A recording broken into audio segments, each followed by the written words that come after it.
Recently turned into a lot of upset neighbors.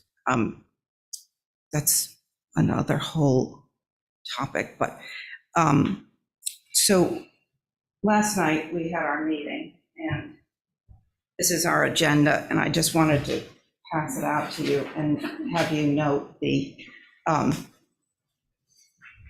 what sort of scared me. I just want you. Thanks, Alan. Abby, we usually don't ask any questions, public comment, but I just had a clarifying question. You said 140 applications. You meant total. You meant pools or just total that are in the queue? Just in the queue. Right. Okay. But a lot of those are for pools. Okay. That's what I thought you meant, but I just wanted to make sure. Yeah. Yeah. I just, it's just the blue one that just sort of freaked me out a little bit. I mean, we do, see a lot of pools, and I understand that a lot of them are appropriate, but this is a new development. It's off Old South Road. There are going to be 15 houses, and each one has a pool. And it's just going to be not only a lot of work, but I am also really concerned about environmentally what are pools doing to the island. And I think I don't have to start again, do I? No. But I wonder if we don't need to open it up to the public and see what other people think about this, or I hate to make another commission. I know you guys are backlogged, but I think it needs to be taken seriously. There are just a lot of pools going in, and they're causing a lot of friction between neighbors. And then we have that coming to the HDC, which also holds us up. I mean, we want to take every single application seriously, and we're sensitive to the issues, but I'm just throwing it out to you. I know this isn't a back and forth, but if there was a way that you could get together and talk about it as a serious issue for the town. So thank you. And thank you for your time. We're pressed for time too, but you guys are, you worse off than we are.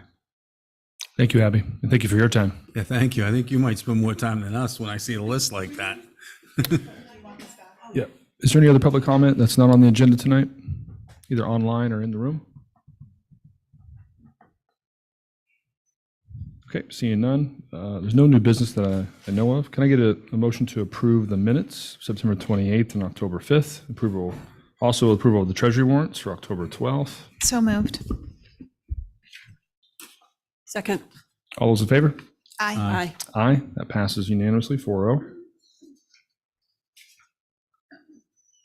Okay, on to Citizen Department Committee requests. Town Clerk, request for adoption of November 8th, 2022 special election warrant. Hi, Nancy. Thank you. I don't have anything to ask or add about the warrant. That's a pretty routine legal requirement that we always do, posting the warrants. But since I'm here, I just wanted, if I could, to give a brief bit of information about the ballots for the upcoming dual election, November 8th. I just wanted to let the board know, and anybody who's watching or listening know, that the ballots for the state election are going to be mailed for all the applications we received thus far, which is over 1,600. Those are going to be mailed tomorrow. We've had election workers in today helping to stuff and label those ballots, as well as ourselves in the office, and those are about ready to go.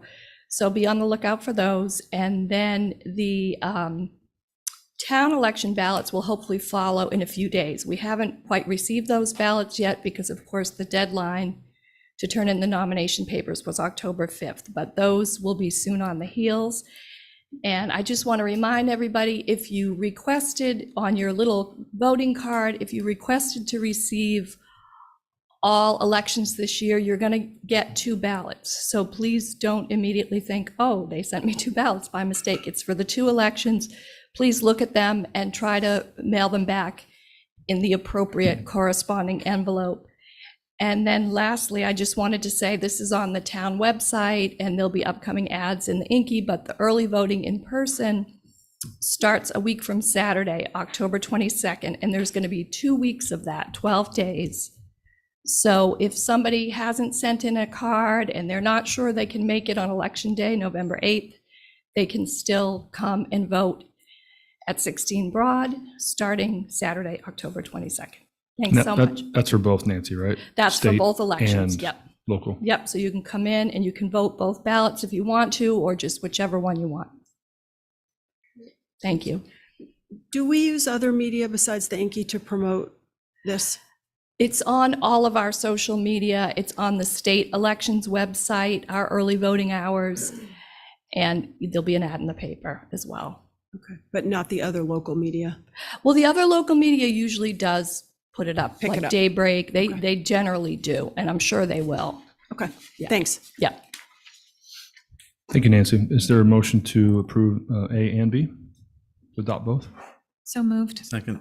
All those in favor? Aye. Aye, that passes 4-0. Thank you. Thank you, Nancy. Next up, request for approval, execution for documents in connection with Meadows 2 rental housing development project. We have Tucker here to walk us through A and B. Tucker, do we need to take these separately for motions? Yes, I believe Okay. they do need to be done separately. And we also have Vicky Marsh, I believe, attending remotely town council, and she'll maybe get a little bit more into the specifics of the documentation and the motions for tonight. But in general, I just thought I could introduce this project. This is what we refer to as the Violet Place Acceleration, much in the same vein that the Affordable Housing Trust and the board successfully did in conjunction with Richmond Development Group in the Wildflower Acceleration, where we were able to basically double the number of affordably restricted units, buy those down, at the same time accelerate the pace of construction. And in the case of Wildflower, there are now 24 year-round households, with roofs over their heads in new quality construction. So the Violet Place acceleration is really doubling that effort. This is 48 units, and building permits actually have already been pulled for some of these. They otherwise would have been doing 16 units, and we're helping to increase the speed at getting all 48 done, anticipated in the next 15 months. So this is an important project. It also contributes, of course, to our subsidized housing inventory, as well as certification toward safe harbor. So with that introduction, I will turn it over to Vicki Marsh, Town Council, to go through the specifics of the different documents. Thanks, Tucker. Go ahead, Vicki. Good evening, Mr. Chair. So you have before you a certification of compliance to be executed by the Select Board. The regulatory agreement for Meadows 2 as amended requires that in the event that Richmond, as the developer of Meadows 2, transfers any portion of the property, that they have to give notice to the town of their transfer. And this could be a transfer to an entity that they control or to another entity. In this case, they're transferring it to another limited liability company over which they have control. And it's only for phases 3, 4, 5, and 6. Violet Place is comprised of phases 3 and 4, and 5 and 6 are 2 phases that they own independently and are not part of Violet Place, but they are part of Meadows 2. So they're giving notice to the town that they're making this transfer, and then the town is being asked to acknowledge that they're complying with the regulatory requirements as set forth in Section 9 of the agreement, regulatory agreement as amended. Do you have any questions? Any questions for Vicki or Tucker? No. Do you want us to, we're going to do a motion as we do them, or? I want to see if there's any questions first before we pass it. I have one. What's the reason for the transfer? Is that a different entity than we originally envisioned, or? So what happens is that each phase that is handled by Richmond, they transfer it to a separate LLC. And this is very common practice for developers of affordable housing. They do this all the time to transfer to different entities. So they are allowed to be able to transfer to a separate entity. They're not required, but they are allowed, and they come to us just notifying us that they're making that transfer. Does that help, Matt?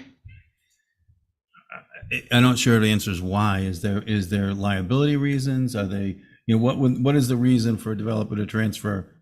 Just in general, I mean, are there various reasons? Sometimes it's for, sometimes they have different entities in order to be able to do financing for the projects. Sometimes they're set up as separate affordable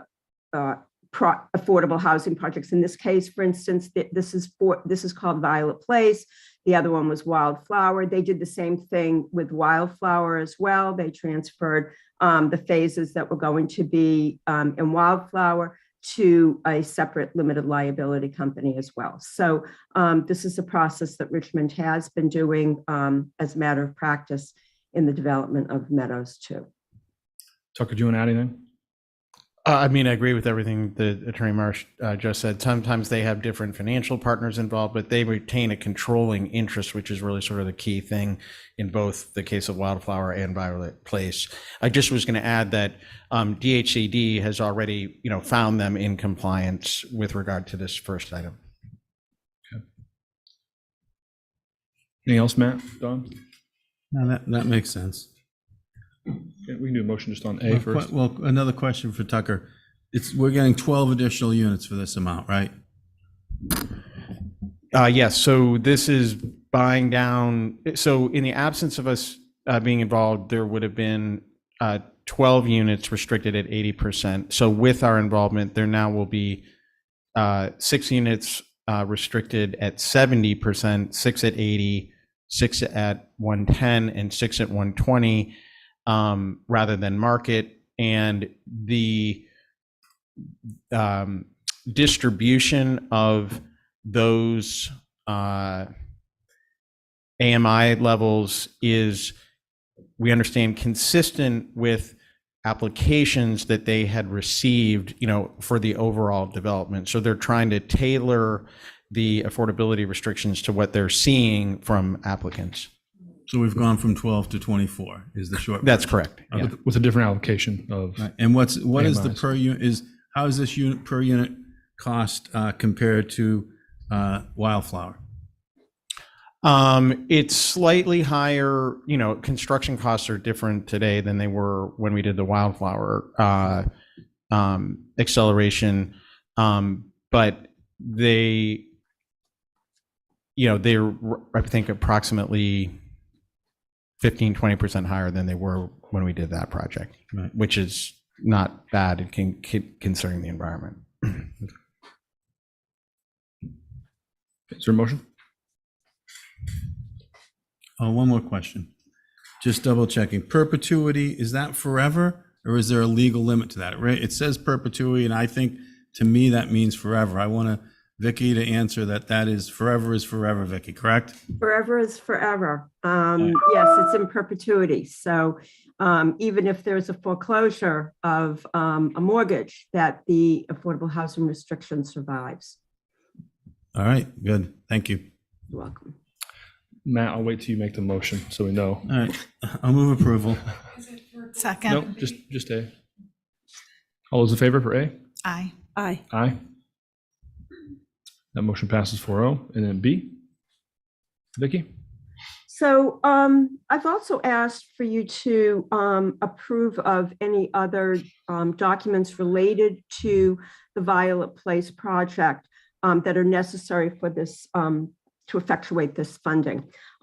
So you have before you the memorandum of understanding, which is the only document, the only other document that you're going to be asked to sign as the select board.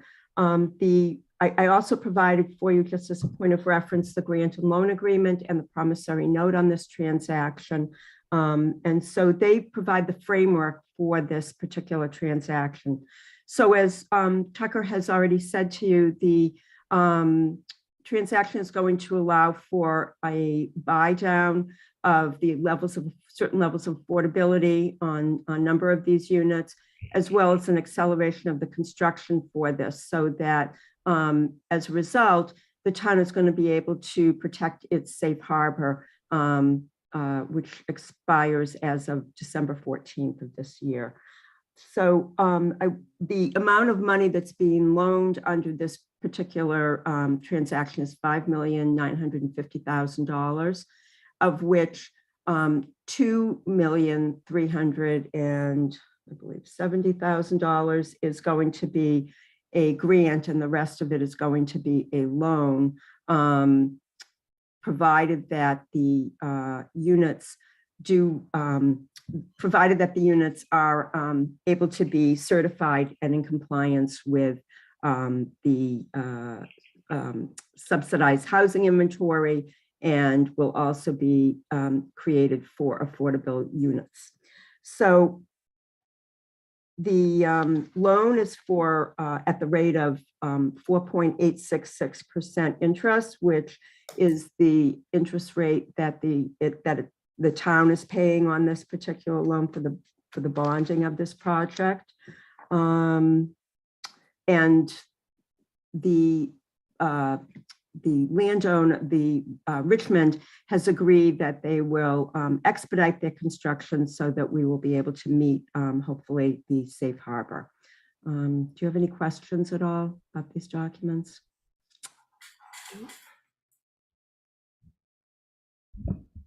I just was going to add that, so Vicky referenced, there's some documents that will follow that we're sort of looking for a blanket approval today for, like, for example, the regulatory agreement, which gets amended to incorporate the new affordability that we have with DHCD. And Richmond has already reached out as of today to DHCD with regard to making that change. So that's just, an additional item we would love to get approval for as part of the package tonight.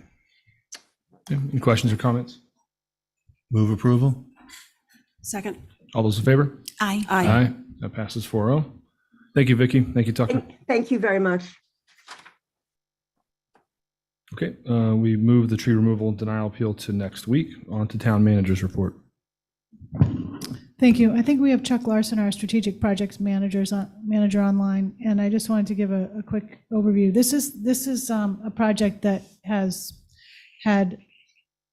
it's now come together as one project, but it started as two, and then the initial project got added to, and now it's all one big giant project. So how it started was improvements to Lover's Lane, and as that project developed, a multi-use path became part of the project, and some pretty significant drainage improvements became part of the project. And you all recall that we had a discussion about that over the summer. And concurrently, the extension of a water main west of where the airport is extended a water main, or just west of the airport, I'll say, was also starting. And it came to light that that project was going to impact Lover's Lane, so it made sense to turn this into one big project so that we're not tearing up a road, putting in a water line, and tearing up the road again and putting in other things. So Chuck is going to give us an overview of where the project stands, what the timeline is. We do need more funding, and that is in the fiscal 24 capital project list. Chuck? Yep. Thank you. Chuck Larson, Manager of Strategic Projects. Libby, I think you did a great overview. Yeah, you all the bullet points I had on my list, I think I checked those as you were speaking. As Libby mentioned, this is a project that's heavily focused on coordination. So tonight we're going to be, providing an update on the efforts and coordination across town departments and the consultants to coordinate the work. And we have a presentation put together. There are about a dozen slides that, we're going to walk through and then really open it up to questions and answers. So if we have the presentation loaded, this is the project website that we have right here. And we're updating this with information as we get it and post it. So.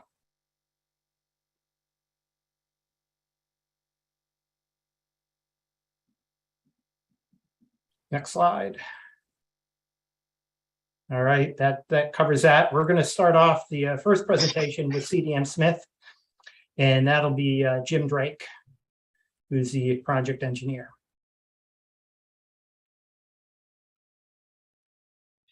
Thanks, Chuck. Can everybody hear me? Yep. All right. Yes.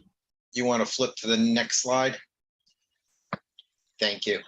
So the water main expansion project is really generated off the start of the airport work, where in 2021, the pipes in red there are the ones that were installed under the airport project. And then the town still had some contaminated wells west of the airport, and decided to initiate installing water mains to serve those customers on that side. And so our project is looking at all the streets in green.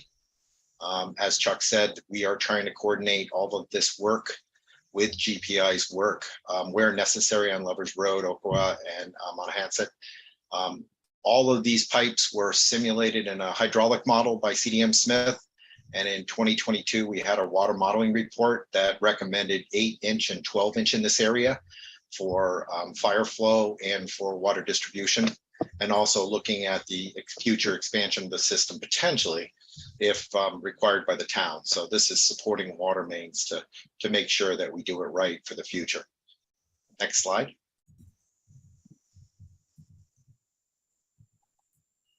So just a quick overview on the project and what it entails. We've got nearly 3 miles of water main we're putting in. We're serving about 90 properties, 90 buildings out there with 20 hydrants. I don't have a count of the number of valves we're putting in. This project was submitted for an SRF grant from the state revolving fund. It is received at least $7.8 million in funding, which is at a 0% interest rate because of the PFAS issues, which is a great interest rate. I assume the town is probably paying a little bit more than that in interest on its loans. There is the potential under this state program also that some of the principal can be forgiven depending on the number of projects the trust actually has to fund and the cost for those projects. Next slide. Excuse me. So the area where as the coordination that's going on between GPI and CDM and Smith and the town is looking at the areas in yellow where GPI right now is coordinating a 3-phase program that includes Lovers Lane, Orkawa, and Monahans for not only roadway improvements, but bike path improvements. And so we are trying to coordinate as best as we can, trying to put the water main in an area that's not under pavement. And it's a little bit of a challenge trying to figure out where the roads may or may not go or where they exist today as far as where we're putting the water main.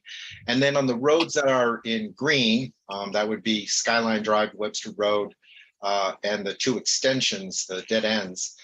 We're looking at different pavement applications after we're done. We'll initially finish the work and we will trench pave where we do enter the paved area for Lovers Lane, Okawa, and Monahans, and then GPI's project would finish those off. For Skyline Drive and Webster Road, we're looking at more of a final pavement restoration, milling and overlay. And then for the extensions, we're looking at some hybrid approach for those 2 roads. They're a little bit less traveled and may not need that higher end of restoration. The town is working on getting easements similar to the way they did with the airport road property so that the town has the rights to install the water main along those roadways and also to maintain them, which is important. It's also important for the SRF grant. You have to have some sort of ownership of that area where the water main is. We are also including some limited drainage improvements. Some of that is along Novadear Way. Also looking at Old South Road and kind of the connection intersection where Airport Road is. Some of that drainage over in that area sometimes drifts over to Novadear. And then also at the end of Skyline Drive, as part of GPI's project, which John will probably go over, he's got infiltration basins in the area to pick up drainage. There are some emergency infiltration basins that the town put in on Skyline or on Okawa at the intersection of Skyline Drive, and we're looking at just installing some interim drainage along Skyline Drive when we look at improving the road so that we can help out into the intersection of Orkawa. So next slide. This shows you a little bit of the pavement conditions we've got today. Webster looks great, so we're going to try to stay off it as much as possible. Skyline may need some road reclamation, sort of like what was done at the top half of it. And the 2 extensions are probably limited travel. So we'll try to restore it as best we can right back to the original conditions or a little bit better. I think, is that my last slide? Nope, I kind of discussed this a little bit. This is a summary slide of pavement restoration and how we'll handle it with the different aspects of the road system. Skyline Drive is in red because it will likely require road reclamation because of the subbase is gone in some areas, and we may smooth the road out and make it as equal to the existing Skyline Drive roads. Next slide. And so the last thing I want to leave you with is that we have been working with Chuck, with Greg, trying to push this water main installation project along as quick as possible. And the idea was really to try to get this out to bid as quickly as possible so that we can go to construction this spring. So we have an October 14th, on Friday, we have to submit the SRF application, which is starting the process in order to get approval by the state, review of the technical plans, and specs, and then approval by the state in order to bid it. And then eventually it'll be an approval to award it and then get your loan. One of the challenges we have, this is a schedule we put together probably 2 weeks ago, and we identified that one of our issues for the town, actually it's an issue for a lot of towns, is procuring the actual materials you're going to use. Pipe, hydrants, valves are now very hard to come by. And we identified that if we waited to award it to a contractor sometime in January or February, and they ordered the materials, they're somewhere between 12 and 20 weeks out. So we set up this schedule to look at pre-procurement, where the town was going to buy the materials themselves. They'll still be reimbursed by the SRF program eventually, but we would have all the materials in theory ready for the contractor to install to try to maximize the use of that spring period before the summer high season. Unfortunately, just 2 days ago, I think we had a meeting, and Mark from the water department informed us he's also trying to procure materials, and he just found out that the corporations that we use to connect house services to the water main are actually almost 48 weeks out, if you can imagine, almost a full year. So while I'm showing you the schedule and we would really love to make it, we're doing some further investigations to see if we can find any suppliers to get us the materials we need. But we wouldn't want to go in there 2 or 3 times to disrupt that water main to get services tied to it. So this aggressive water main project has already run into the schedule risks. The schedule risk of procurement and material acquisition is difficult. And I think right now we can honestly say we're looking at the fall of 2023 for installation of this, unless by some minor miracle, someone's got some corporation sitting in their backyard. And then after a freeze thaw period, we finish the installation, and then we'd have a freeze thaw period, and we do final paving sometime spring of 2024, assuming we can get all the water main in that fall period.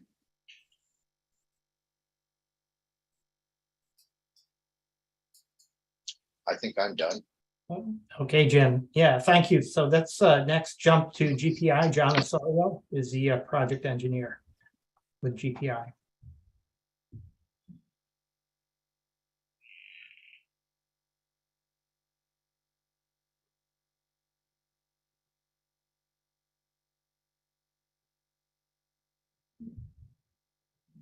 I'm not hearing any audio from John.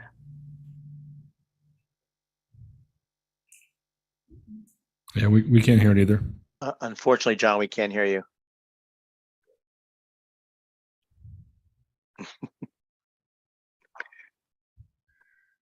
We meet as a team twice per week, and at least one of us doesn't have audio. So Can you guys hear me? This is Brian Myers from GPI. yes, we can hear you, Brian. We hear you, Brian. Okay, awesome. So I will jump in here and help John out. That's why you always bring a backup, right? Understudy.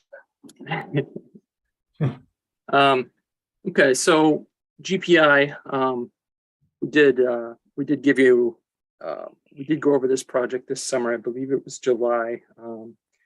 We had a presentation to the select board here. July 20th. July 20th. Okay. So this is just to sort of summarize this again. So GPI is providing the engineering services for the Lovers Lane, Orcawa, and Monahans reconstruction. The limits of Lovers Lane are from Boulevard all the way over to Old South Road and a little portion on the other side of South Road here. On Orcawa, we go from Lovers Lane all the way to Monahans, all the way to that intersection. And then on Monahans, it's from Orcawa all the way to the Airport Drive near Miller Lane. It's about, in total, it's about 2.3 miles of roadway construction. Includes side path along the entire limits of the project. There is a portion of the the path that goes through on the northern side of Lover's Lane that goes through the state forest, where there is an existing dirt trail. So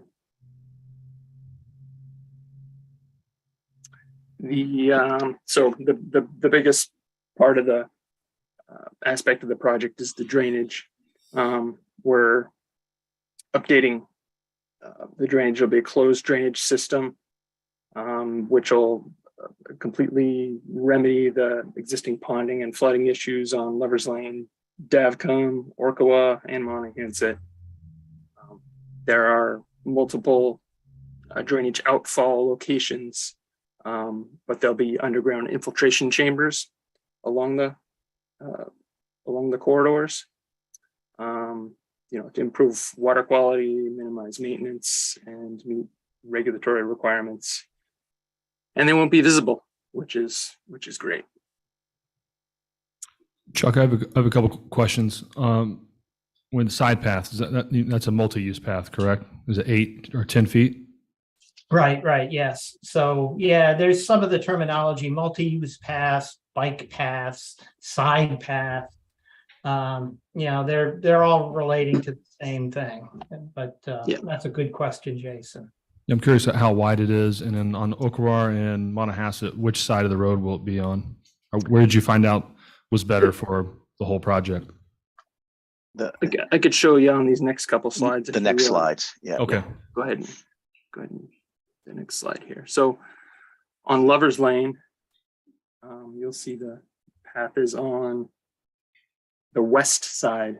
So this is looking north on Lover's Lane.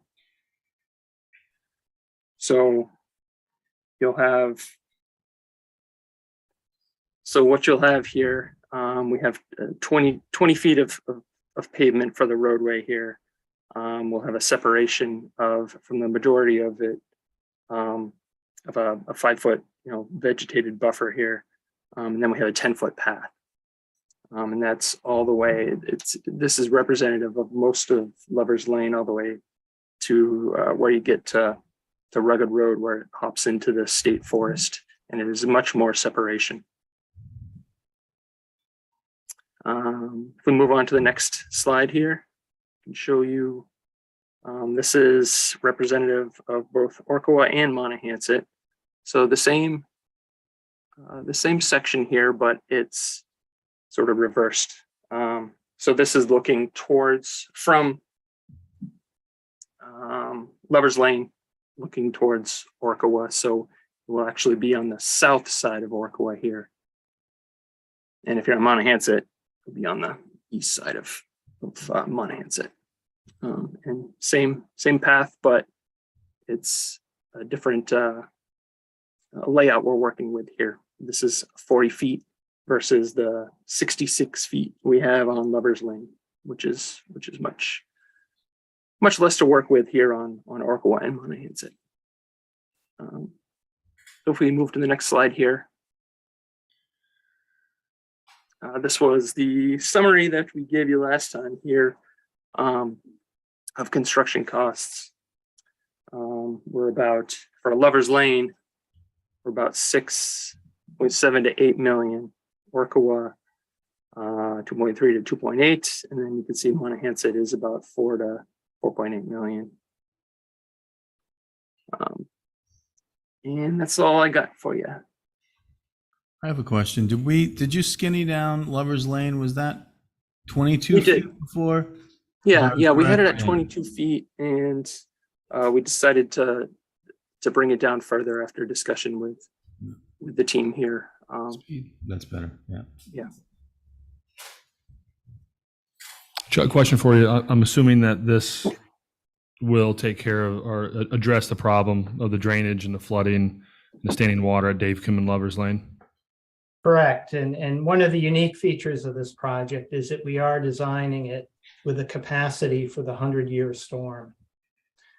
So that's a significant improvement. Not to say that there won't be flooding, because the frequency and intensity of the storms is changing, but we are designing with a long-term perspective. So that was that was a practice instituted, by the previous DPW director, and we support it as a great decision, and want to continue on that path. Thank you. And next slide will be Greg Timonett. Hi, good evening, everybody. This is kind of going over just how we're trying to best explain the project, because it's multiple complex but very important roadway and water projects that are happening. So phase one, we're considering the water main expansion, and we're considering it phase one because it's on a faster track than the other projects. That's because we have a more prescribed timeline because of the state's SRF loans. So we're moving more quickly with it. And because of that, we're working very closely now with the other projects in order to hopefully achieve as least disruption as possible and economies of scale. Since we're going to be opening the roads anyway, we're hoping that we can move along the other projects. So phase one, as we know, and as Jim explained, Jim Drake from CDM Smith explained on slide 8,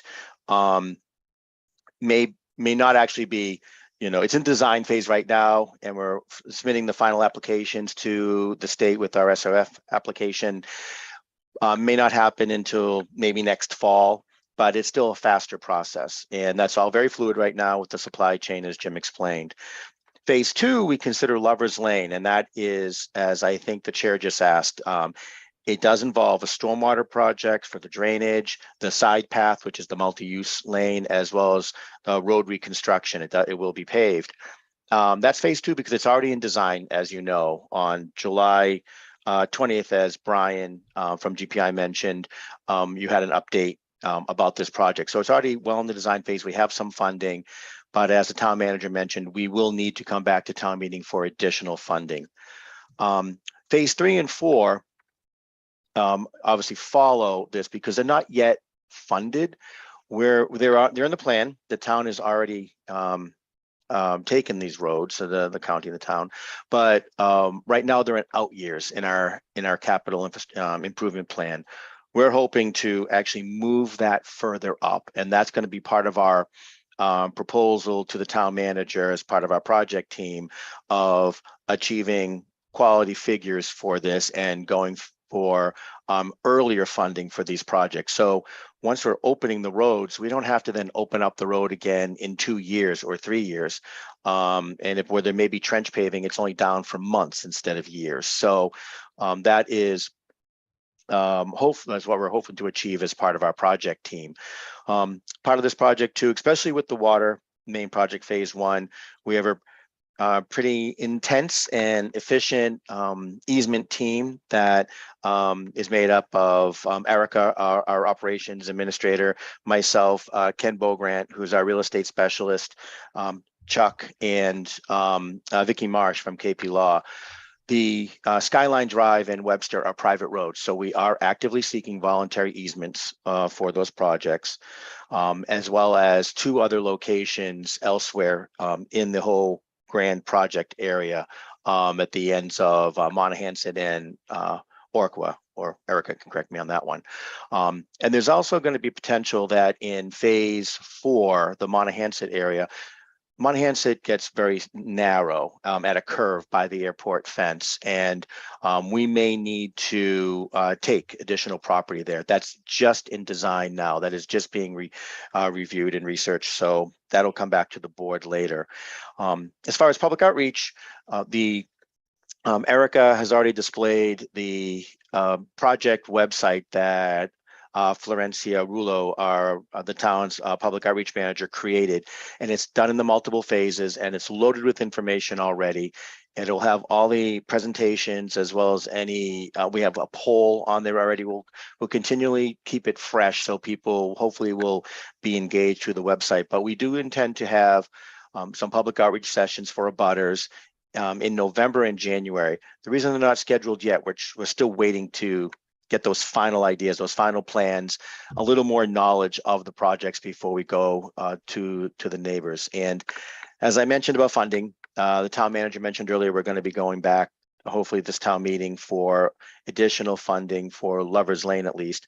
But we will be looking for hopefully expediting or moving up funding requests for the Orkawa and Monahans portions. And I think that's all I have. I think next would be on to questions. I think, maybe not. Yes. I have just a comment. I hope that these homeowners are giving the easements willingly, because they were very adamant for the town to take these roads at our expense, which is now we see is substantial. I would hope that they are giving the town everything it needs for, for the future, whether that's easements for the pipes or, more paths or anything we need. I hope they are allowing us to do that, because I'll get it. So, because I was hoping that, I was suggesting either they get the thing up to speed or we do 50% betterments on all of these, because we knew the costs that were coming. And so I hope that they are very helpful. So. And so if I can have Ken Bogran, the real estate specialist, if he has anything to say, but yes, that is what we're seeking, is voluntary easements. And we've just started the process through Ken's office with the help of KP Law. And at this stage, the work that Erica and KP Law and I are doing is we're getting a significant amount of agreement with respect to doing the voluntary easements. We have to go just through a little bit of process of explaining it, because what we're doing is we're getting an easement across the street. We are not doing anything with respect to their property. There will be a connection on their property. And because of that, they're very comfortable with it. And they're very comfortable with the fact that we're addressing the water issue for them. So far, I think it's fair to say that, I mean, I'm not aware of anybody that's turned us down. There are a number of people that had questions for us. When we were able to answer their questions through town council, they said, "Oh no, this makes sense, and we're happy to move forward." Yeah, that's great, because otherwise we can give them the road back. Here you go. Sorry, I just want to clarify one thing. I'm sorry, go ahead. The easements that we're seeking voluntary easements on, those aren't on any of the roads that we've already taken. Right, these are the private roads. Those are the private roads only. So there's nothing to give back to the other people, because we automatically already have rights in those roads to do that work. But I'm talking about the ones that we don't have now. They, so. And I think that's, unless Chuck has anything to wrap up, that is the overall scope of the very large and complex project happening west of the airport in the Surfside area. So we'll be updating the website, but also, of course, coming back to the select board with additional information, unless you have questions now. So when the Lover's Lane project was presented to us over the summer, we had talked about using the funding that we already have to start one end of the project. And it sounds like that is no longer on the table from what you're presenting. So I just wanted to clarify that. So no, not necessarily. We came together as a project team because of that meeting. And when we realized that the water main project was also going to be interfering with the timeline of the Lover's Lane project. So as soon as we hope with additional funding, not even additional funding, that once we start the water main project, we'll be able to then immediately start with the Lover's Lane project. Okay, great, thanks. Good question, Brooke. This is a great example of bigger projects that umbrella multiple departments, multiple project managers, multiple companies, vendors. So a job well done to you, Greg, and Chuck, and everybody on the team. Thank you. There were 12 internal members on our team, as well as several members from GPI and CDM Smith and KP Law. It's all them. I just sit and nod at the meetings. I think people can be critical of the town, but this is one situation for sure that the town has been very proactive with the water situation and working on these roads. It may not be quite as quick as people want, but it's, we usually move at the speed of government, and this is the pretty quick speed of government. And I think it's being done really professionally and well. And for that, I think the staff deserves credit, so. Thank you. Thank you. Yep, team effort. Total team effort. Yep. Thank you, Mr. Chair. Yep, Thanks, everyone. thank you. Thank you guys very much. That was very explanatory, I think. Next, we would like to have a discussion with the board regarding over-the-road permits. This is something Eric and I have been going kind of back and forth on for quite a while. Erica and some other town staff spent I'm going to say massive, significant, extraordinary amount of time on over-the-road moves. They are not that simple. Some of them are, but they are getting to be a little more complicated. And those complications are starting to impact traffic and private property and other issues. So I'm going to have Erica take you through what we wanted to go over with you. And I don't think we're expecting you to necessarily take any action tonight. Maybe just take it under consideration. If you have any questions, thoughts for us to follow up on, that would be good too. But it's become so significant that we felt we really needed to bring it to your attention. Erica? Okay, so as I noted in your AIS that's in your packet, the number of modular moves and structure moves have gone from 19 in 2012 to 91 for the first 10 months of 2022. So it's been a significant increase. A lot of the moves, such as the modular moves, don't require as much. They don't need utility involvement because they're not too high and not too wide, and they can fairly easily go through the town roads with police detail. But the house moves, which seem to be on an uptick more, are way more complicated. And we've had so many moves that we've actually had to limit how they're scheduled during the week. So now modular moves go Monday, Tuesday, Wednesday, and house moves go Thursday with a rain date of Friday. It used to be kind of more all over the map, but it was becoming really difficult to get everything scheduled and to make it equitable for all the different companies that are involved. Timing is one of the issues. As you know, we have a summer moratorium from June 15th till September 15th on the over the roads, but there is kind of like a little loophole in there that if somebody is off the road by 10 a.m., they can do it. This is something that we tried to close back in, I want to say, 2014 with the select board, and they were not interested in doing that at that time. We've had companies such as Richmond coming through, under the request of affordable housing and getting affordable housing units here, but it's becoming really problematic, not only because the town is just so extraordinarily busy in the summer. There's so much traffic for some of those big Richmond moves. Even though they're modular, they're a little bit more wide, so we have to close down parking along Washington Street, and doing that in the summer is tough for a lot of those businesses.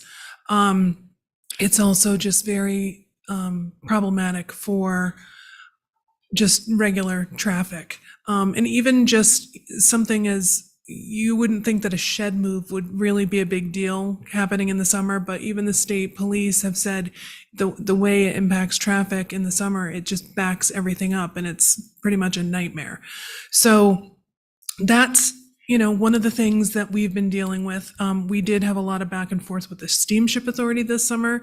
Their dock just isn't big enough to accommodate having those modular moves sitting on the dock and still trying to maneuver all the summer traffic and truck traffic from Stop and Shop and all the other companies that come here, UPS. And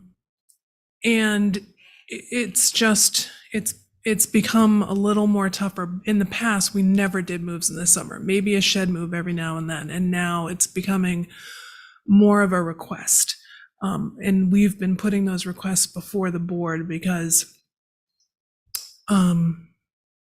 we weren't comfortable really making those unilaterally on our own. Yeah, what's a backup? Some structure moves are very complex. Case in point, there are 2 buildings on Nantucket Road that the land bank owns, and put them in a lottery to remove them. And this is just one example.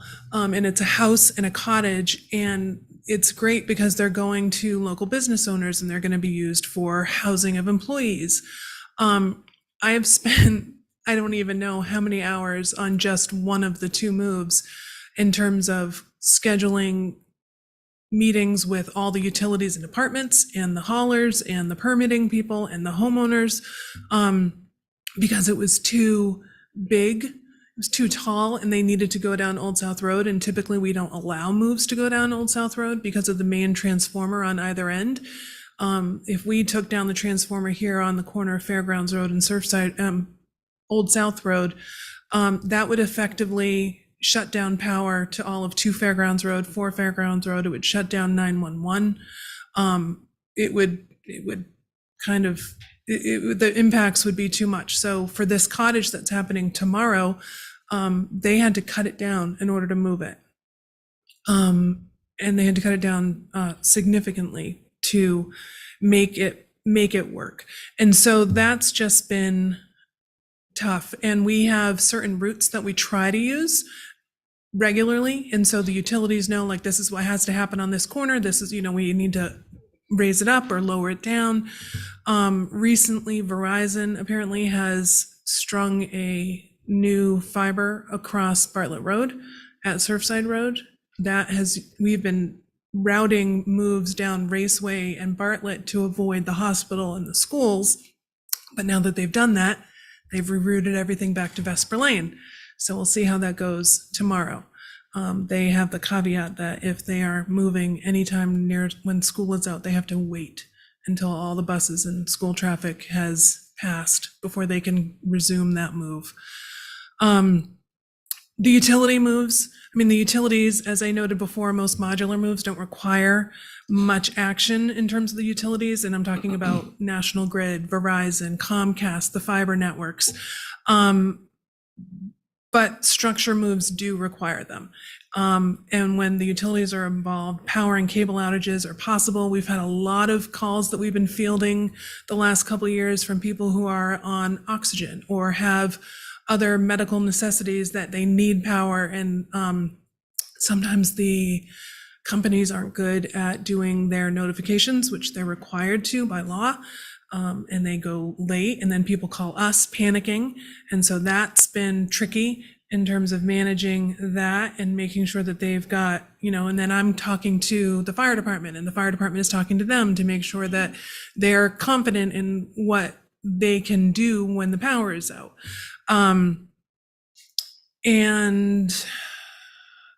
So the utilities is tough. And again, one of the reasons why we try not to have house moves go by the school, and the school especially, but the hospital as well, is if the power has to go down to the school, then the kids don't have anything to, it'll essentially shut down the school. They wouldn't have ability to use their laptops or anything like that. So it's just, it's tough. Also, most of the utility workers and their trucks come over specifically for the moves when a boat doesn't go or when somebody misses a boat, which has happened on more than one occasion. The moves get delayed significantly. As a result of that happening last spring, we had to park a rather large house right on the corner of Milk Street and what's that street that's right across from Saratoga?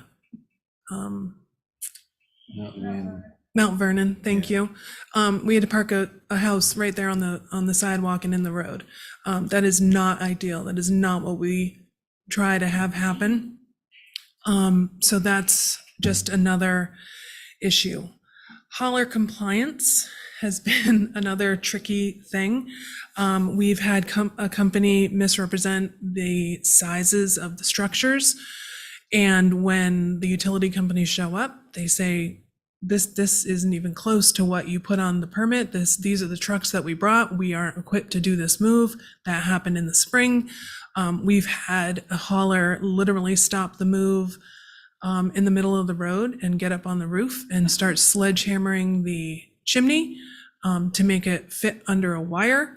And that is not okay. We've had people go without, one structure was moved without any permits. Another structure was moved without any police detail. And it's not safe. It's not safe for the people involved in the move. It's not safe for the people that are on the roads with them. And I have talked to the town manager, and I believe she's in agreement with me, but there is one company that I am not comfortable signing off on their over the road permits anymore. It's been just every single move has been problematic. And I think that they are going to have to come to you for approvals, which is unfortunate. I don't know if it'll get to that point, but I just can't in good conscience keep signing off on these permits for these moves that are completely problematic. So based on all that, we had some things that we wanted to talk to you about. Are over the roads considered a priority? Is the board in favor of continuing to allow over the roads modulars and shed moves during the summer moratorium, but as long as they're off the road before 10? And that would include blocking parking along the portion of Washington Street to accommodate those over wide modular moves. Is the board interested in discussing limiting the size of structure moves? Again, I said in 2014, we broached something. We were looking at limiting the height to 21 feet at one point, and that was not acceptable. And the board didn't take any actions. And a lot of the haulers actually said it would put them out of business if house moves had to get limited to that amount. Does the board support moves when the power has to be shut down to key facilities such as the public safety facility or the schools? And those facilities, put on backup power that doesn't have any redundancy. Is the board willing to consider an application fee more commensurate with the town staff to process these permits? The current permit fee is $50, and I will tell you, it takes me a lot longer than 1 hour to process these, and it's not just me, it's fire, police, the building department, DPW. So it's really involved. So anyway, that is that. I mean, one of the things I know, housing is one of the board's #1 goals. You could say that this is related somehow, somewhat, because not all of them, but a lot of the houses that are moved are recycled for affordable housing. Housing Nantucket has a pretty robust program that does that. But then there's others that, it's just tough. It's becoming tougher. So we just wanted to put this out in front of you for discussion and see what your thoughts were. Thoughts? Dawn? I mean, for me, these are definitely a priority. I think that most of the affordable housing is modular or recycled that's coming online. And I mean, just even if it's not specifically affordable, it's a more attainable way to build for year-round Nantucket residents to do modular construction with where costs have gone.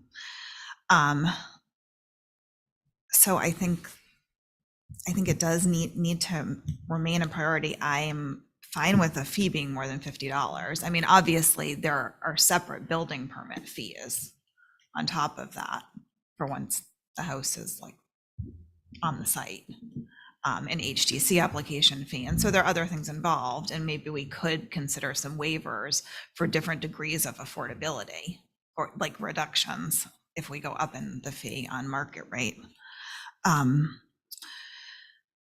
I think we do have to allow some of, have the flexibility to do some stuff in the summer, but it should definitely be prioritized. I do think that we might want to consider a limitation on size. I think 21 feet is probably too short. But I don't know if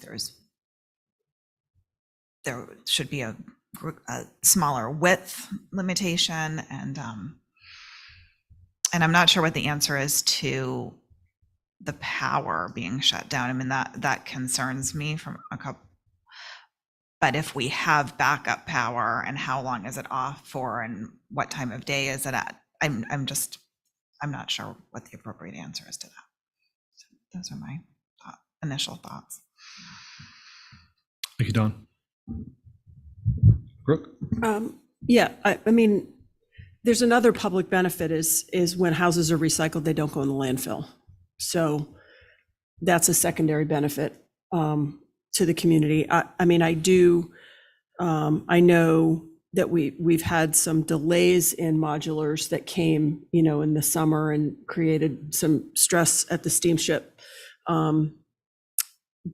because the modules for deed restricted affordable housing had been delayed in their construction and therefore had to come at a really busy time. And it was complicated and it was difficult, and in a rising interest rate market, if that didn't happen, some of those owners might not have been able to afford the homes that they've been waiting for over 2 years. And so pushing that through was critical for those homeowners or potential future homeowners. I do think restricting moves in the summer to deed restricted affordable units is a reasonable limit to put on it, and others would have to wait for the off season. And I think limiting the hours and maybe even the size of those units so that when the modules are planned, if the schedule deems that they're going to show up in August, that they have to meet a size criteria that, you talked about, in particular, having to shut down parking on Washington Street and the notification and the effectiveness of being able to do that in the wee hours of the morning. And so if the parameters are clear at the design phase, then a builder can decide, for a deed restricted affordable unit, whether they want to have it come in the summer, it's got to be this small or only this size, or whether they wait till the off season, or just some of the things that are, I don't want to get too complex a set of rules that they're completely not understandable. And I absolutely think that we should have fees that reflect better reflect the cost at the administrative level. $50 is nothing in this day and age. It's a parking ticket. So there's a lot more work that goes into it than that. And then maybe in certain circumstances, having some tiering or wavering for the deed restricted units. Those are kind of my first thoughts. Matt? Yeah, I think they're a priority, but I kind of look at it as it's a priority for, workforce. And I also think it's a priority for the houses that are being moved, the large ones, but maybe those can't be moved peak summer if there's such an issue. Maybe they should only, those can only be moved in the winter. You have to sort of differentiate between modular and those. I'm okay with being a little tighter on the summer. We've got 20,000 more people at peak, and it's only going up because we're adding more houses every year and places for people to be. And so I think we have to be tight on that. Maybe we limit sizes, I think, somewhat, but I not if it's not going in the landfill, and we've got to be careful with that. We ask, if it's taking the power off, I think there's a solution to that we talked about in 14, was bury the utilities at those key intersections. And I know that they maybe won't want to do it, but how much is it costing National Grid and Verizon and everybody every time they have to come out and do this? And I think that if we actually looked at the cost for so many years, I think burying them might actually make sense. It's also good for resiliency, as we talked about last week. I think the fee should go up. I was wrong in 2014. I look back at the minutes and I said the fee was fine. And the other thing, when I look back, I realized I sort of didn't think about the unintended consequences. I don't think I ever thought that we'd be moving 90 when we were moving 14. I just assumed it would be kind of like it is now, and it clearly isn't. And so I think doing something different is appropriate. It's, and I think a lot of our building fees are too low.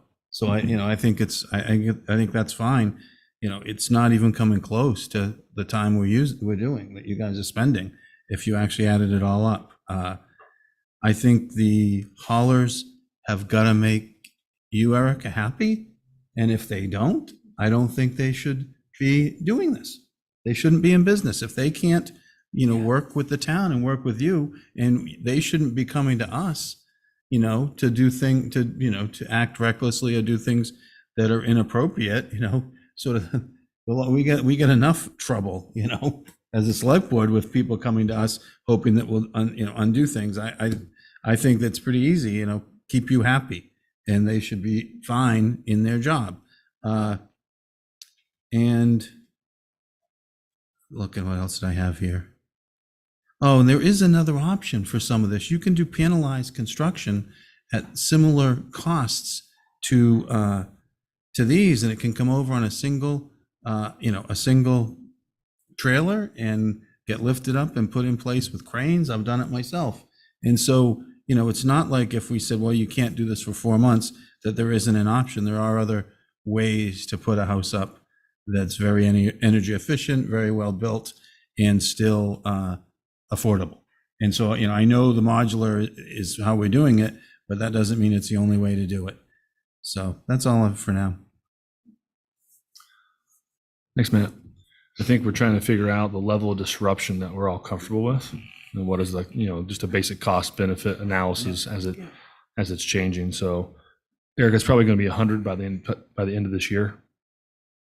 So I'll address a bunch of things. My first question of, Erica, do you think that's the standard now, 90 to 100 each year? I know when Richmond finishes up, that'll lower things. A lot of them have been for Richmond. The overwide ones are for Richmond. Yeah. The summer ones are mainly for Richmond. And when they are done, I would assume that would lower significantly. I just can't imagine where we're going to just keep putting 100 houses a year at this rate. I mean, how many of those 100 are house moves, the structure moves from one place to another? Is it in there? Yeah, it's in your packet. 21. So we had 21 house moves versus 70 modular moves. Okay. So it's a decent amount. Yep. Yeah, but a lot of that's got to be the Richmond project. Oh, the 70, you mean? Yeah. 70, yeah. You'd be surprised. Dreamline has been pumping houses out, and their weekly. Huntington Homes is almost weekly. So it's. Is it like half that went to Richmond, do you think? Isn't that in there? Sorry. Well, and you also have Maybe 31 a third 31 at Fairgrounds, least, too, a third right? to a half. So I'm curious on limiting the height. If we could revisit that and have some other suggestions, whether it's 20 feet or 21, talking to the haulers and utilities. Could we revisit that?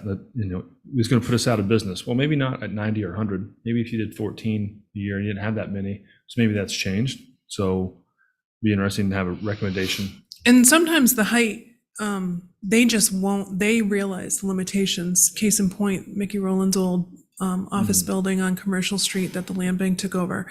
They were trying to get somebody to take that and move it, and it was just deemed too high. It literally couldn't traverse through the streets. And the cost of cutting it into pieces is probably just too much. It was not even just the cost. It was just taking it apart and being able to put it back together to make it still a good usable structure. Wasn't worth It was too difficult. Well, if height is something we should look at, I think that would something we could relook at on the fees. Yeah, I mean, if it was, I wouldn't want to go over 1,000, but I mean, at least for the house moves, so 50 needs to be up times 10 by minimum. And maybe less for modular than first house move, or, depending, if you could tell us like what's less time intensive and what's more time intensive. Oh, and maybe- modulars by sure are less time intensive. I mean, So maybe we have different when I get structure. those permit Sorry. applications and it literally takes me 5 or 10 minutes to just review it. It takes a little bit longer if they're going to private roads, where I have to review the abutter lists, which I do very carefully to make sure that everyone's notified. But it's a very low time commitment for those modular moves. The big ones are the house moves. And granted, 20 doesn't seem like that many maybe, but a lot of them, I mean, this one that's happening tomorrow, it's been months of emails and phone calls and meeting. And So we could look at increased cost for June 15th to September 15th. I think we should say no to that. And if it does come up, then kind of what you've already been doing, you bring back the select board. It's like, is this a priority? Is it housing? Is it some other value to the community that overrides the disruption? And, really taking somebody who's trying to get to work and stuck on Old South Road, right, really messes up their day in the summer. Not just the visitors, but just everyone who's trying to get their work done. So I think that maybe, I agree with everybody saying no, and there's an exception. Maybe there's some system that has to come to us. Not to give you backup, but is the juice worth the squeeze kind of thing. And then I see the disruption. It's, it's a steamship, it's details, it's, it's all the work you're doing. And sometimes the police department actually can't provide details. Right. We've had to cancel a couple of moves because there's just not enough staff to do various projects that are happening around the island, plus house moves. Curious what fines we could have to incentivize people to give you the right numbers at all times. You could always say, I'm not doing it anymore, but there's a $5,000 or $10,000 fine. We'll definitely make sure that it's 20 feet and 2 inches. I don't know if we can do that or not. We would need a bylaw for that. Okay. All right. And I'm not sure that number is legal. But Whatever it is. something- I just threw something out there I'm just looking for incentives for people to plan ahead and then do it right. So we could try to minimize this as much as possible. Can I just interject something? What about Sure. having like an engineer sign off on the dimensions of the building? So there was one move in the spring that I had to spend a lot of time with the abutting neighbors on, because the house was too wide and it was going to go over their property. And they were worried that the house being moved was going to hit their house. And the mover said, oh, well, we'll just pay whatever we break, we'll fix. And they were not in agreement. And until they had to cut a portion of the house off, I told them I couldn't sign off on it because I couldn't legally allow them to do something to somebody else's private property. Okay, what was your question? I just lost my train of thought. I was saying, when they give you the dimensions, yeah. it has to be a professional. So that was another one with the dimensions that were, they came in 3 different times at 3 different dimensions. And we actually said you should have somebody sign off on this. And the person who provided the information was the hauler. And those were accepted by a different department as accurate. I mean, maybe So that's where the change that- needs to that happen in didn't, the requirements. Quite work out the way we'd hoped. So I have one more. I have a list, and I keep getting interrupted. So I'm going to go my last point or question is, what's the time frame on? Do you need to know 2 months in advance? Like, if it's too close to you, just say, "I'm sorry, you're at the back of the line," or because you need time. So for For house moves, the utilities actually have a minimum requirement of 45 days in advance of the move date, because they have to drive the route, they have to do the engineering, they've got to do the abutter notification. So at a minimum, it's 45 days for like recycled house moves. For modular moves, it's 2 weeks, because they have to advertise. That's one of the criteria or the requirements of the permit, is that you have to advertise the move for 2 weeks prior to the move date. So they need to, it's at least 2 to 3 weeks notice to be able to do that. Okay. Shed moves, if they're under a certain size, they don't require a permit. Right. So, but normally big house moves, I mean, 60 days is preferred, 45 days is the bare minimum, because the utilities can just say, we don't have enough time to even look at this. Yeah, I'm trying to think if there's other ways to incentivize people to plan ahead. We really could say, look, nothing from June to September 15th. We really got to plan. And I know it's easier said than done, right? No, I mean, I have had these discussions with them saying, we have a moratorium. So when you're talking to the company that are building these, you can't accept them until September 15th. We'll get you on the schedule then, and that's when they come to you.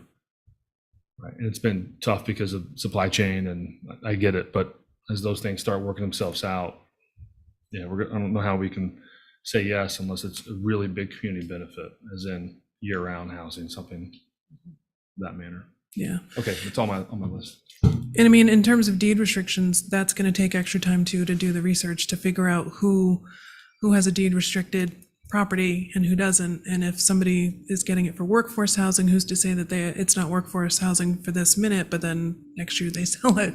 It's tough. Yeah. Well, deed restricted housing is, stuff that's developed by the housing trust that is part of our subsidized housing inventory. And that's an easy one.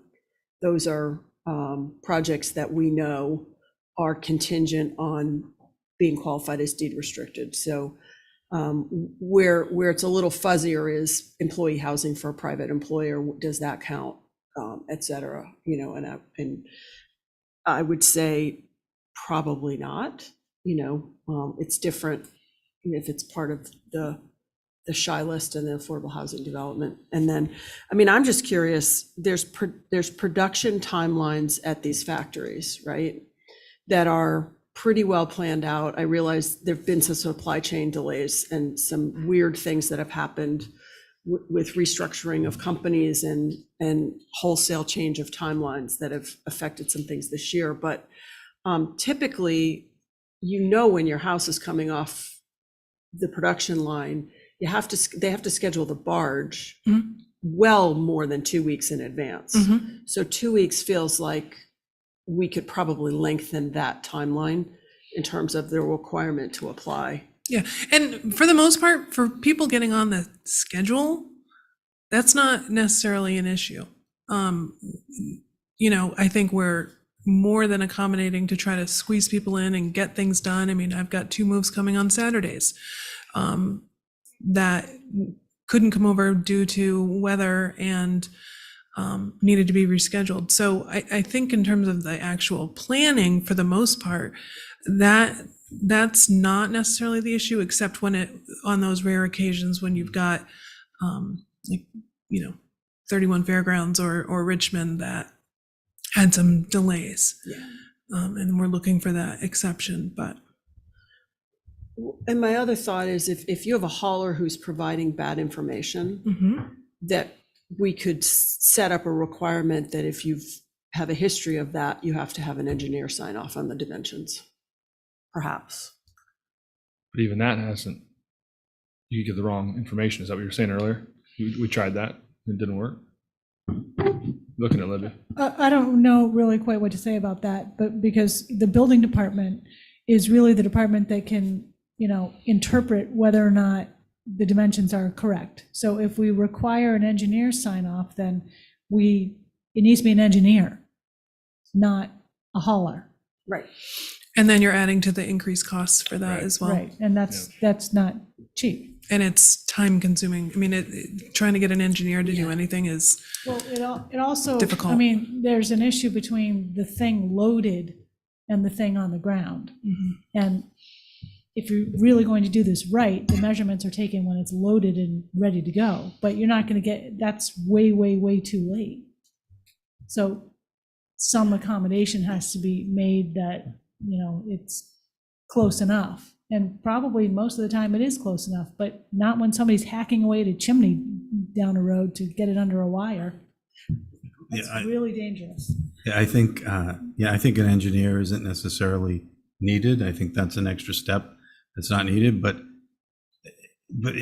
I've moved houses. You go out with a tape measure and the house doesn't change sizes. It's 30 by 20. It isn't going to grow or shrink. it's amazing how it does though. No, but so that to me that's a different issue then. If that means either they haven't gone out and done it or they're trying to, sneak something by, which neither of those are acceptable.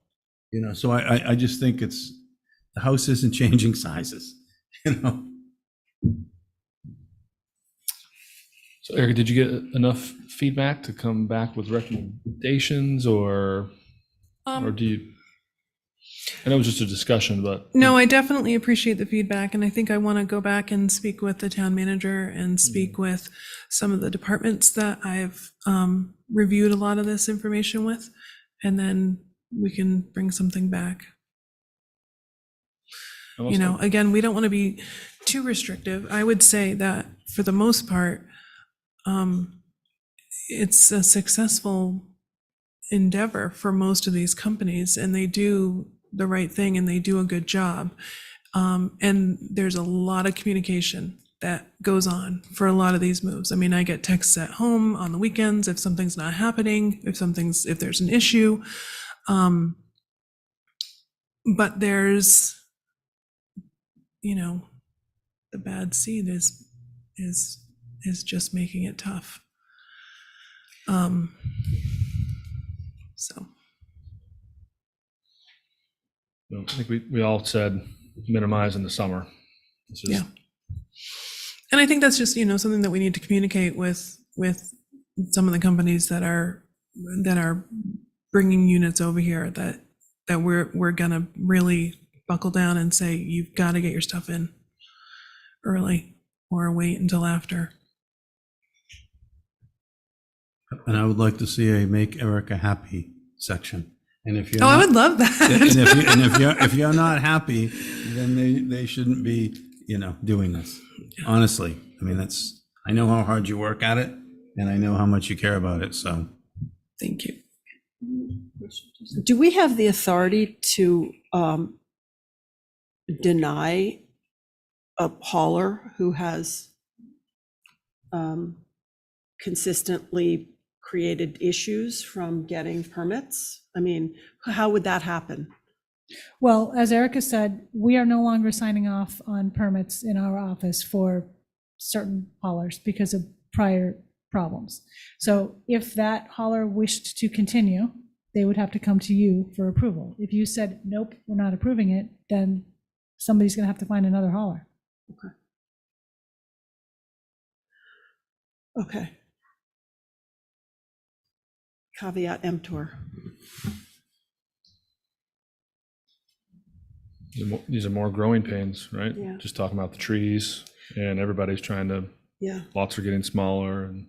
Yeah, I just worry about community members being caught, unaware, and how. I mean, that's the challenge, right?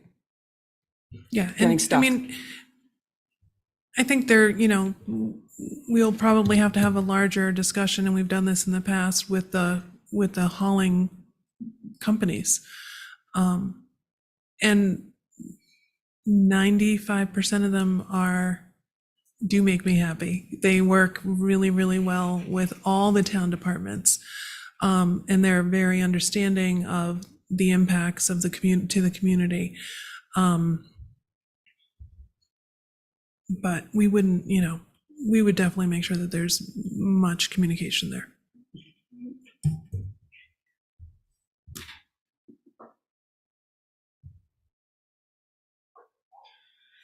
Okay.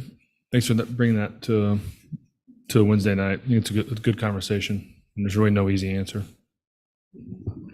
Thank you. And I just want to acknowledge Erica's work on this. She pores over these things like nobody's business. And she also is on the lookout for not just this is how complicated it gets. It's not just let me move my structure from the steamship to wherever.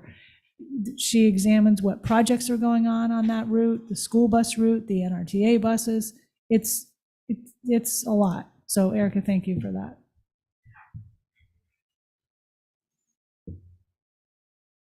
Okay, next is preliminary review of town-sponsored warrant articles for 2023 annual town meeting. I have prepared for you preliminary outline number 1, which, as you will recall from prior years, is just basically articles that have come up since last town meeting or sometimes even prior, or just in general discussions from certain agenda items. And they obviously are not, this is nowhere near final. They need a lot of work if you are even agreeing to put them on. So I just wanted to quickly go over. So just the first section there, annual articles, that's obviously all of the annual articles. No need to really go over those. Other select board sponsored articles. So as I've said, most of these have been reviewed or discussed by you all and or town admin since the 2022 annual town meeting, where they've come up maybe prior and are back now. Zoning, so I've tried to categorize these: zoning, bylaw, and general bylaw amendments. There is attached to the packet a list of potential zoning and other general bylaw amendments from Plus. And there are, I'm just going to count them quickly. I didn't do that yet. 1, 2, 3, 4, 5, 6, 7, 8, 9, 10, 11, 12. Perhaps 13 or so, and I think Leslie's on, so she could correct me if I'm wrong. Possible zoning articles with that includes some map, that includes a technical amendment to the zoning map and maybe some other technical amendments. Possibly short-term rentals, that might be multiple articles. Possibly transient residential facilities, that may include other articles. Bylaw amendments to Chapter 124, which is signs, satellite dishes, and roof lines. And I believe that may have to do, Leslie, if you're on, with the HTC advisory committees. And then a couple of real estate items that have yet to be fully developed. Leslie, do you want to say anything about any of these? No, I'll just quickly say that most of those are related to master plan implementation and just general technical changes that come up throughout the year. And the Chapter 124, that is an HDC related article, but it has more, it goes beyond just the advisory committees. Okay, great. Thank you very much. Don't go away. General bylaws, there is a memo in an email in your packet from a citizen who had previously noted a conversation at a board meeting about micro mobility devices on multi-use paths, scooters and electric bikes and things like that. And I know there's been a lot of discussion about this. They're going too fast. Do they belong on the bike path? Things like that. There had been a potential citizen article being talked about early on to restrict or limit those things. This citizen was actually more seeking to regulate them as in response to energy and sustainability, green types of things. And I think he may want to come. He's not available tonight. It's Seth Engelborg. He might want to come on to a future meeting when you talk about warrant articles and speak to this. But that topic is perhaps going to manifest itself as a warrant article at some point. And John can speak on this one when we get to him. Paid parking. You all talked about this at your September 28th meeting, and I think it was, rather than proceed at the 2022 annual town meeting, I think town admin has some homework to do on that. We're just about to hire our parking coordinator, who we expect will be working on this. And you all wanted to get a parking commission in place, I think, before proceeding further. So John and I are talking about what it takes to do that. Short-term rental regulations. Now, this would be the non-zoning potential bylaw, which I don't know yet if we're going to have anything. But I know there is a little bit of discussion about some potential amendments to the bylaw. Display of merchandise and wares. This is under some amount of review. This had to do with the display of items in certain locations, and not to get too deep into it, but we have a bylaw that does not allow the display of merchandise and wares on buildings. So if you open up your shop door, you cannot put your t-shirts there.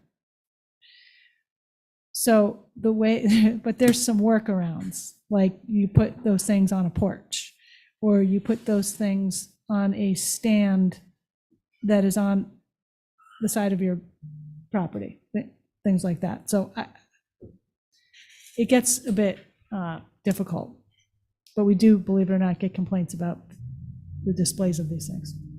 Street musician volume, I'm going to admit that this is largely coming from me. And I just felt this year like the street musicians were very, very loud. There was one right outside the town building who set up in the afternoon, and it wasn't even close to my office, but I could hear it with windows closed and air conditioning on. There was another one on Main Street near the intersection of Orange that it was concert loud, is the way I've been describing it. It was incredibly loud. Is this going to be your first citizen warrant article you're gonna put It in? depends on what you people do with it, maybe. Anyway, that we're just examining the constitutional issues on that.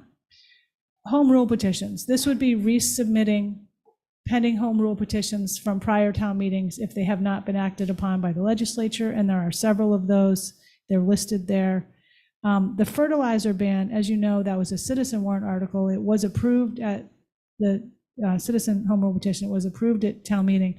However, the legal advice has been it's unlikely to go anywhere due to the way it's written. So I don't know if there should be an effort to write it in more of a possibly passable manner. There's some real estate conveyances. We have a potential special act for exemption from a Mass General law to extend the employment of the police chief past a required retirement age. That retirement age arises in 2023. And he and I have had some discussion about the conclusion of his contract, which is in 2024, and whether or not that might possibly be a retirement date. Nothing is written in stone. But if we are... Is that an age or a number of years of service? It's an age, 65. I hope it's okay for me to disclose the age, but that's what it is, and that's the problem. New home rule petitions, not sure yet. Mass General law acceptances. We have a proposal from the town clerk, and it's in your packet. But Nancy, do you, since you've been sitting here so patiently for all night, do you want to just give a brief overview of this? And it sounds like other town clerks are. Yes, and I actually, it's quite straightforward, so I actually don't really have anything to add for the board, but if anybody has a question, certainly we have to. So the gist, though, is... The gist is the state had enacted the Votes Act in late June, and we didn't realize until a few weeks later, many of the town clerks realized that the voter registration deadlines were always about 20 days prior to election. They were 20 days. They changed it to 10. And because elections are almost always, especially state ones, on a Tuesday, it would now mean that the deadline would be Saturday. And so many clerks have already, their towns have already accepted this Mass General law, which allows you to do it, to extend Saturday to a holiday so that you can have the deadline the day before, which would be a working, weekday. And I can tell you that we, in the 14 years I've been there, prior to this, voter registration deadlines were always in an evening. We had to stay open until 8 o'clock. In 14 years, I've had one person come after hours to register to vote. You can do it online, you can do it in the office, you can do it at the RMV. So there's lots of ways to do it. Great. Nancy, thank you very much for that. That's really helpful. We do have some real estate related items. They are listed there. Potential long-term lease authorization for landfill operator, which of course we don't know if that will be the current or another one, because we will be doing an RFP prior to 2025 when the contract expires. However, we are going to need to know that we have authorization for a new lease, because that authorization expires. Couple of other items. Baxter Road, we may have some potential takings there for the alternative access. And a couple of easements. Other items, we realized in our work to look at other locations for the Public Works facility, such as the Delta property and/or property out on Shadbush Road, that our appropriation for design specifies 188 Nantucket Road. So we want to get that changed because otherwise we can't use that appropriation for other locations. And we need to update our financial assurance mechanism for landfill closure.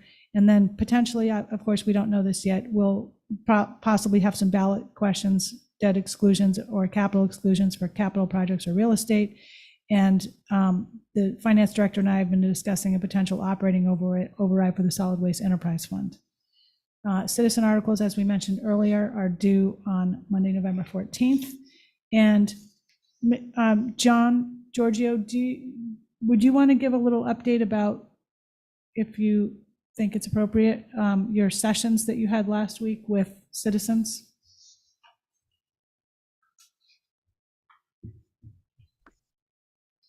Good evening, everyone. So I had a few people come to see me last week. The highlights are one individual wants to file a citizen's petition article that would direct the select board to create a committee in order to study whether the charter should be revised to go to a town council form of government rather than a town meeting form of government. That would be a non-binding directive to the select board to create that committee. I suppose you could also refer that to the town government study committee if you thought that was appropriate.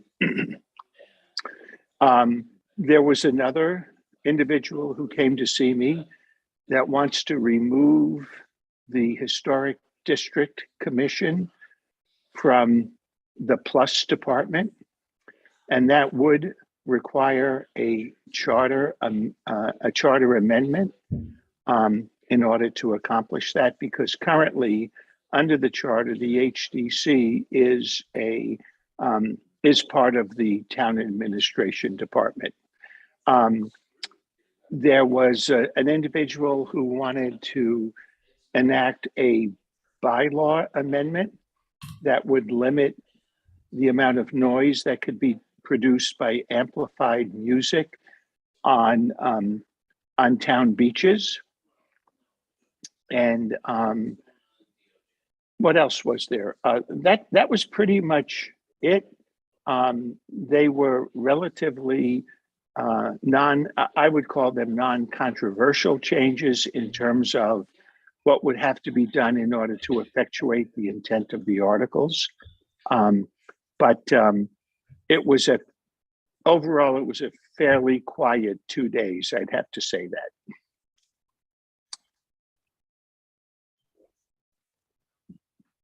that. One question for John. On the HDC one, John, why would that need a charter change when we move the Board of Health out from Plus? That Libby could just do that. Why would we have to have something? Matt, I'm not sure I can speak to that except to tell you that in the existing charter, the HDC is part of town administration. That's what the charter says. And I think it's going to create some issues with respect to the relationship between the town and the planning commission, which, as you know, has an agreement between the select board and the planning commission in terms of providing administrative support for the HDC. But technically, that is under the town administration, under the town charter. Right. I'm still confused because I don't think it would be if I understand it correctly, it wouldn't be taking it out from underneath town unless are they asking to take it out from town administration and have somebody else take care of it? It was not I'm sorry, it was not entirely clear. I think the issue was they didn't want the planning and land use department to have jurisdiction over the HDC. And I'm still waiting to see what the proposed bylaw would, or the charter amendment would look like. But they don't want to be, if you will, reporting to the planning and land use department.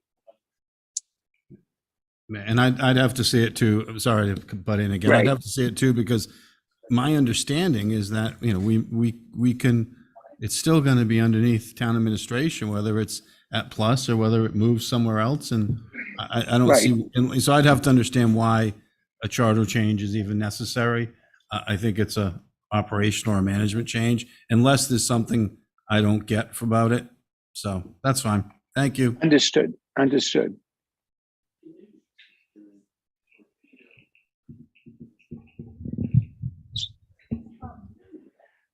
I mean, we'll wait and see what the final picture looks like in terms of citizen articles, because as you know, there are many of them that are filed without discussing them with town council during office hours. So we'll just have to wait and see. So I figured that we should revisit this now, something we talked about a while ago. And if this change were to be proposed, I think it should come from this board as a whole in regard to changing the terms of the select board to 5 years. I think that the learning curve is massive, and having a turnover of 2 members at once is really detrimental to the community. I think a little bit more longevity in a term, and the turnover of 1, just like the planning board, would, I just think it would be improvement to our government structure. But I wouldn't want to submit it as a citizens article. I would want it to come from this board as a whole with the support of town administration. I agree wholeheartedly, Don. I think that's, you know, I'm not sure I want 5 more years, to be honest, but I think it's, you know, it's, yeah. I think it would be, that's a different issue, but I think it, you know, especially after the last year or two, but I think it's, I think it would improve government. I've been around different boards long enough that the continuity is very difficult, and 2 people is very difficult. So I think it is something we should consider. I would support that also, Don. Could I please just ask John? John, that would be a charter change, or? He stepped away. Sorry, I just muted him because it was, I think we lost him. there was something going on there. Okay, well, I can ask him. Yeah. He's back.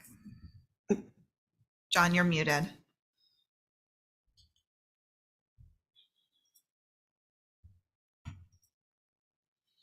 Erica can unmute him, right? Nope. I can ask. Yep, I'm here. So that could be accomplished by a charter revision, which would mean it would have to be done by a home rule petition for a special act that would amend the charter to provide for 5-year terms for the select board.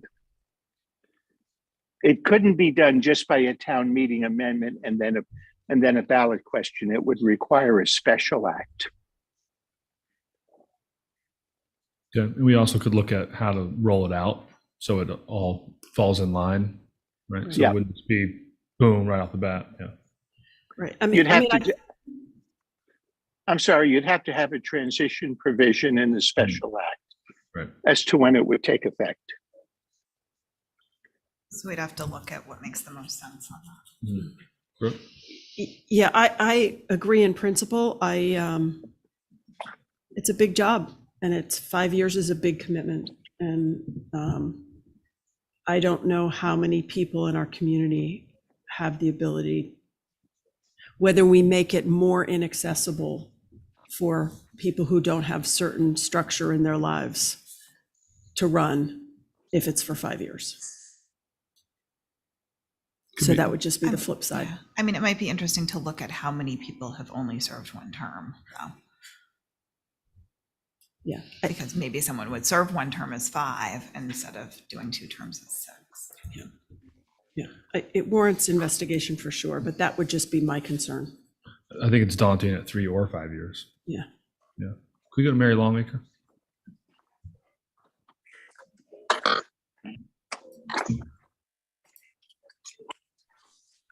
Thank you, Jason, for allowing me to comment. Something that I have thought about regarding the service for the select board members for a few years is that I think it would be, you would make the ability to serve available to more people if the service was better compensated. I believe you get a small amount right now as a stipend.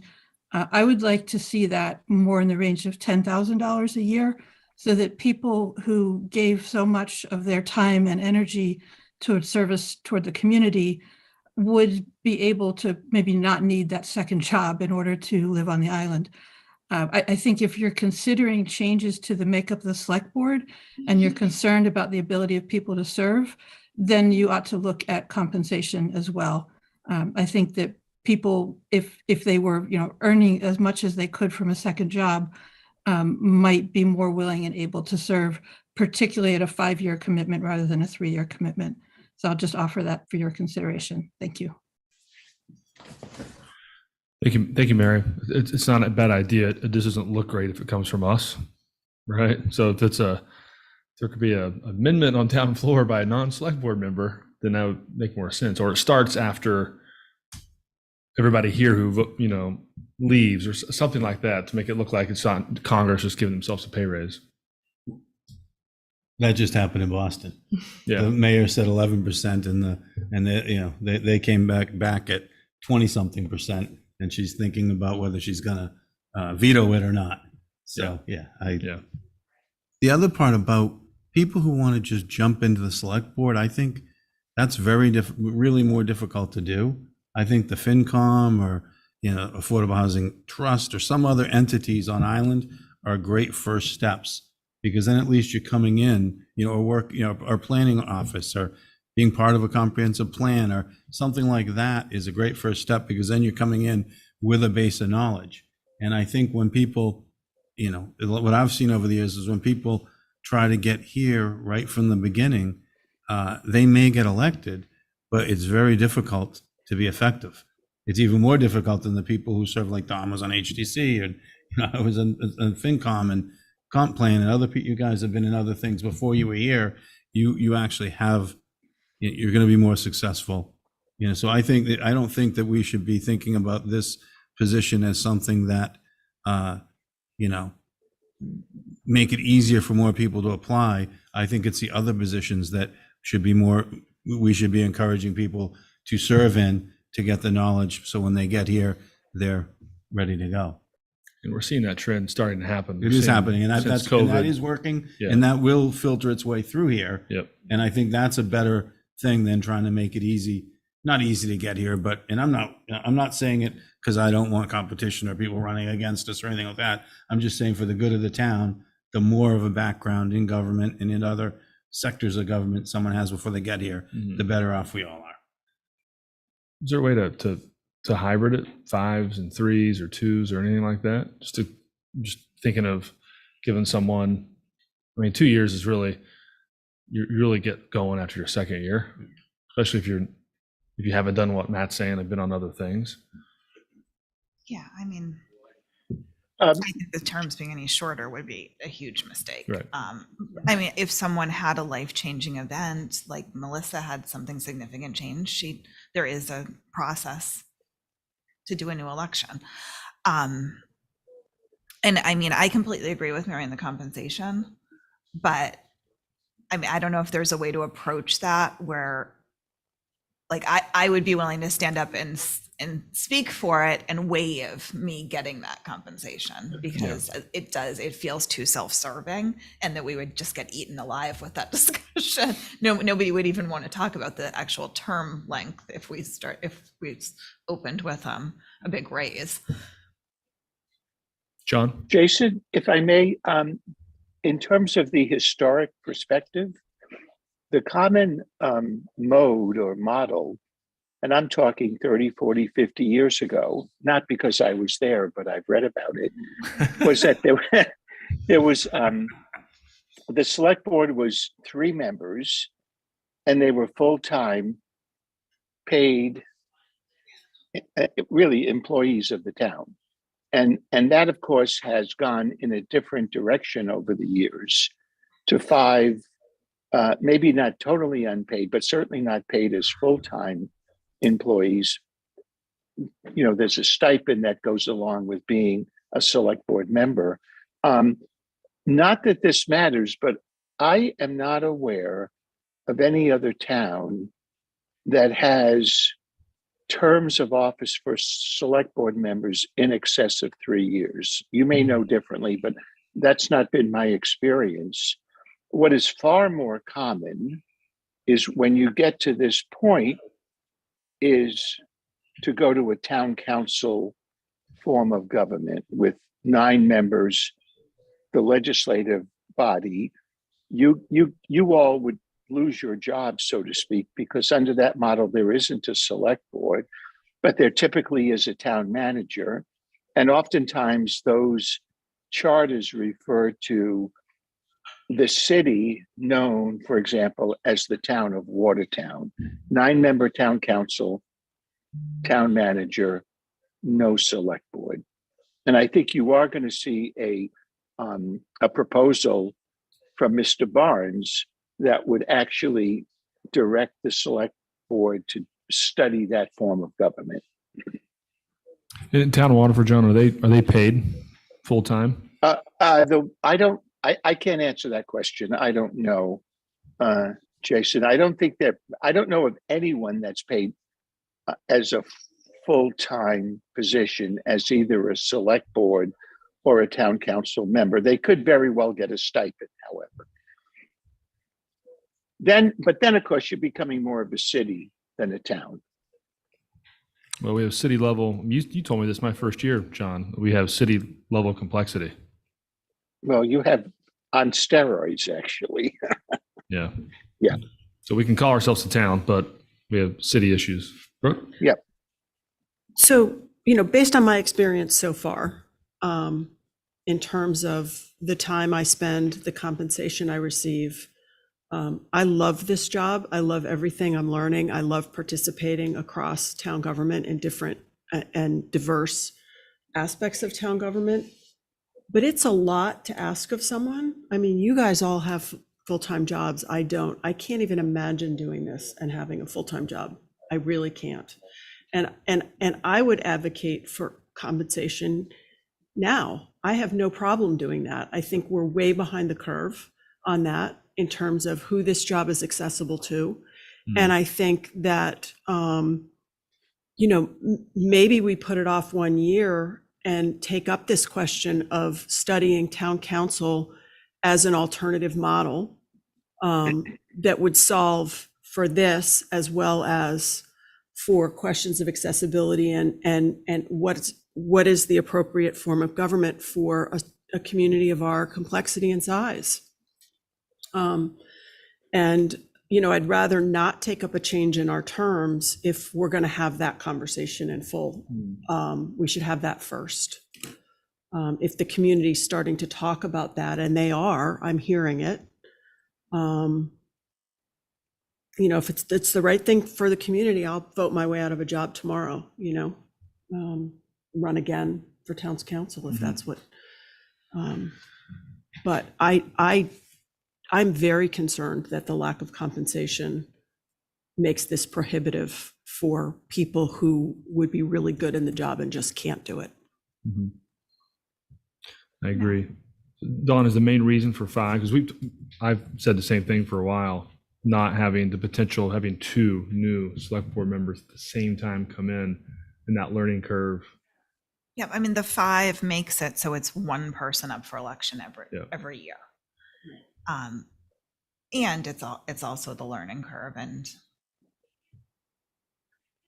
you know, it takes, I feel like it takes new people at least 2 years to really feel comfortable with all the institutional knowledge. And I mean, it is helpful that a lot of us served in other ways first, but there is still so much more to understand. And, you know, some things like collective bargaining that are all discussed in executive session. You know, you don't have any real access to learn about that until you're in it. But yeah, I mean, when we're talking about compensation, though, to go from compensating 5 people more to compensating 9 people I don't know. I mean, I get a little bit worried about making it a bigger board. I feel that it becomes cumbersome when it's 9 people to build consensus. John? So just a couple of observations. If you're going to go to a 5-year term, you may at least want to think about whether it would be appropriate to also include a term limit for select board members, whether that's 2 terms or 3 terms. That's something you might want to consider to sort of balance that out. And then the other issue, when you have a town council form of government with a town manager, typically what you would do is divide into precincts so that there would be councilors who represent particular precincts in town, plus you would have any number of at-large members. But town council forms of government can get extremely political, and not in a good way sometimes. There tends to be, in my experience, more, I'll use the term infighting, as people become more ensconced and established in their positions. There is sort of a law of unintended consequences that can happen. Thank you, John. And John, is that because they're representing precincts as opposed to representing the entire community equally? And do you have to? That's part of it, Brooke. The other part is you've got, let's say, 9 councilors as the legislative body of the town. And for all of the problems with town meeting, you know, when you walk into town meeting, there can be as many as 1,000 people, as we saw a couple of years ago. And you're bound to get a very diverse, wide set of interests that are there at town meeting. Whereas if you have 9 members, it can become very insular and very localized, I guess is the way I would put it. And so you do need to think about that as to whether that's something that is the direction that you want to take the town in. And John, it would be town meeting voting itself out of power at 2/3 to do a new form of government, say to go to town council. A special act, you know, there are 2 ways you could accomplish this. You could have a petition to elect a charter commission at the annual election, and then that charter commission would write a new charter and would have public hearings reviewed by the Attorney General and then voted on at a subsequent annual election. The other option is to go to town meeting with a home rule petition, which you have done any number of times, to revise the charter. And that's actually, Jason, only a majority vote to revise a charter through a home rule petition process. But most. But I would say that if you did that, most likely the legislature would include a provision that says once it's approved by the legislature, it would have to go back to an election for adoption by the voters.